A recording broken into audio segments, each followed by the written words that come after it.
ତମେ ଯୀଶୁଙ୍କୁ ଆହୁରି ଛାଡବା ପାଇଁ ଚାହୁଁଛ କି? ନାଇଁ ଆଜ୍ଞା ଆମେ ଛାଡ଼ିବୁ ନାହିଁ। ଯୀଶୁଙ୍କୁ ତମେ କେମିତି ଗ୍ରହଣ କଲ? ଆଜ୍ଞା ସେଟା ଆମେ ନିଜେ ୟୁଟ୍ୟୁବରେ ଦେଖିପାରିବୁ। ୟୁଟ୍ୟୁବରେ ଦେଖିକିନା ଆହୁରି ପାଖାପାଖି ଗାଁ ମାନଙ୍କୁ ଯାଇକରି ଦେଖିଲୁ ହେଇକିନା ସେଟା ପସନ୍ଦ ଲାଗେ ସେଇଟା ପାଇଁ ତମେ ଇଏ କଲ।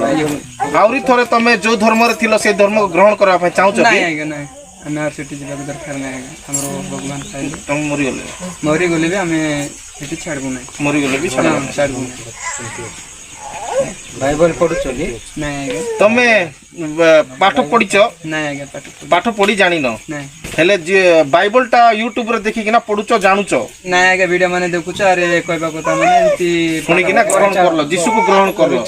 ଯୀଶୁକୁ ତମେ ଯେକୌଣସି ଜିନିଷରେ ଯଦି ତମକୁ ମାରା ପିଟା ଗଲା, ତମକୁ ଅନ୍ୟାୟ ଅତ୍ୟାଚାର କରାଯାଉଛି, ତମେ ସେଇଟାକୁ ଦେଖିକିନା ଭୟ କରିକିନା ତମେ ଯୋଉ ଧର୍ମରେ ଥିଲ ସେଇ ଧର୍ମକୁ ଯିବାକୁ ଚାହୁଁଛ କି? ନାଇଁ ଯିବ ନାହିଁ? ନାଇଁ ଆଜ୍ଞା। ତମେ ଏଇ ସବୁ ପରିବାର ଠିକ ଅଛି। ତମେ ଯୀଶୁଙ୍କୁ ପାଇଲା ପରେ କଣ କେମିତି ଲାଗୁଛି? ଭଲ ଲାଗୁଛି। ମାନେ କେମିତି ଲାଗୁଛି? ଭଲ ଭଲ କେମିତି? ଭଲ ଆଗରେ ଟିକେ କଷ୍ଟ ଦୁଃଖରେ ଟିକେ ବି ନାହିଁ ସେଟା ପାଇଁ ଏବେ ଟିକେ ତାଙ୍କୁ ପାଇଲାରୁ ଟିକେ ସୁବିଧାରେ ଅଛୁ।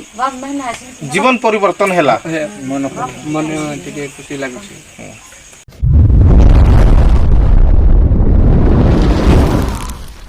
ସମସ୍ତଙ୍କୁ ପ୍ରେଜ ନମସ୍କାର। ମୁଁ ତ ବ୍ୟସ ଆପଣ ଦେଖୁଛନ୍ତି ଜେପି ଓଡ଼ିଆ। ଆପଣ ସମସ୍ତଙ୍କୁ ଜେପି ଓଡ଼ିଆ ଚ୍ୟାନେଲରେ ସ୍ୱାଗତ କରେ।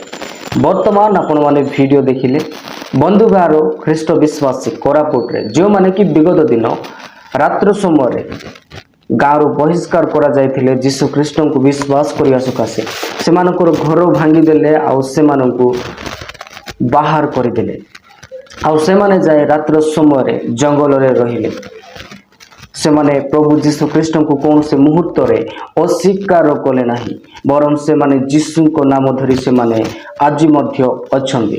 ବର୍ତ୍ତମାନ ଆପଣ ଭିଡ଼ିଓରେ ଦେଖୁଥିଲେ ସେମାନେ କହୁଥିଲେ ଯେ ଆମେମାନେ କୌଣସି ମୁହୂର୍ତ୍ତରେ ଯୀଶୁଙ୍କୁ ଅସ୍ୱୀକାର କରିବୁ ନାହିଁ, ଆମେ ଯୀଶୁଙ୍କୁ ଛାଡ଼ିବୁ ନାହିଁ, ବରଂ ଆମେ ମରିଯିବୁ କିନ୍ତୁ ଆମେ ଯୀଶୁଙ୍କୁ ଛାଡ଼ିବୁ ନାହିଁ।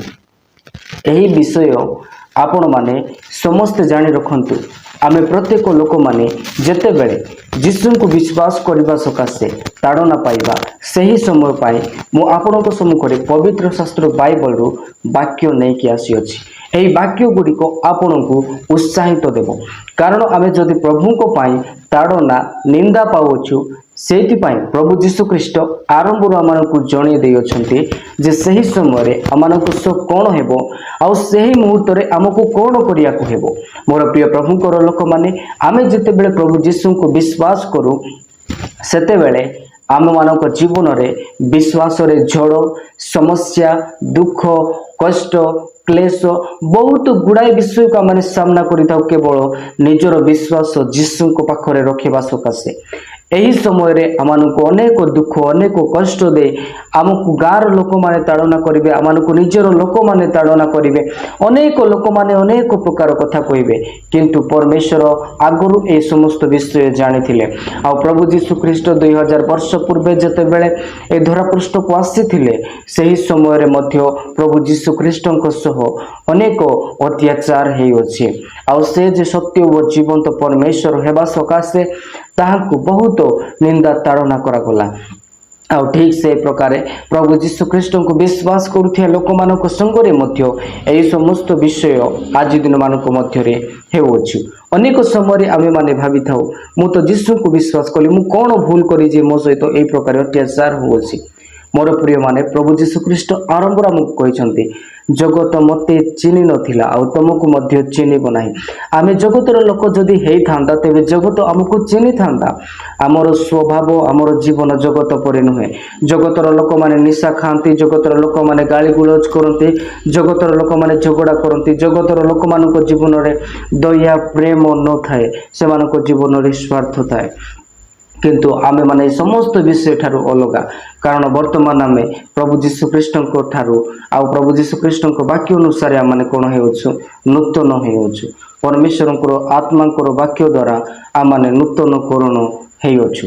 ତେବେ ଆସନ୍ତୁ ପ୍ରଭୁଙ୍କ ବାକ୍ୟରେ ଲେଖାଯାଏ, ମାଥ୍ୟୁ ଲିଖିତ ସୁସମାଚାର 10 ଅଧ୍ୟାୟ ତାର 32 ଏବଂ 33 ପଦ ଲେଖାଯାଏ, ଆଉ ଯେ କେହି ଲୋକଙ୍କ ଆଗରେ ମୋତେ ସ୍ୱୀକାର କରିବ, ମୁଁ ମଧ୍ୟ ମୋହର ସ୍ୱର୍ଗସ୍ଥ ପିତାଙ୍କ ଆଗରେ ତାହାଙ୍କୁ ସ୍ୱୀକାର କରିବି।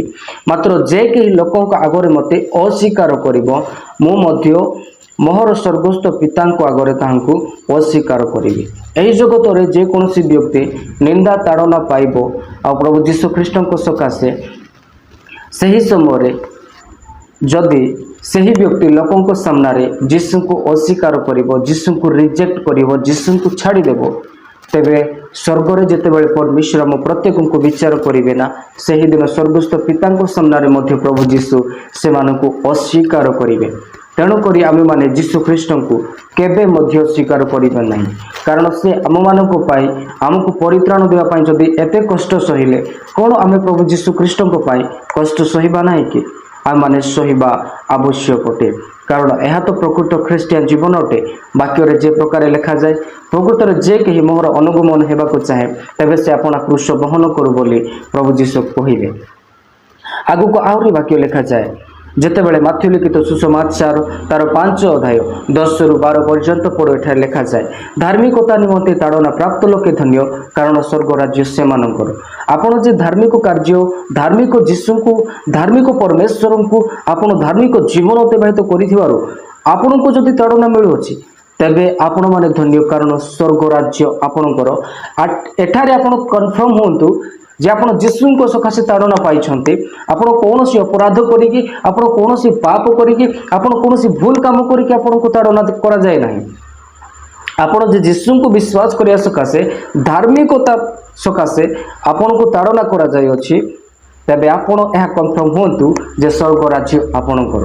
ଆପଣ ପ୍ରଶଂସା କରନ୍ତୁ, ପ୍ରଭୁଙ୍କର ମହିମା କରନ୍ତୁ। ୟୁ ସୁଡ୍ ନଟ୍ ଫିୟର, ଆପଣ ଡରିବା ଉଚିତ ନୁହେଁ।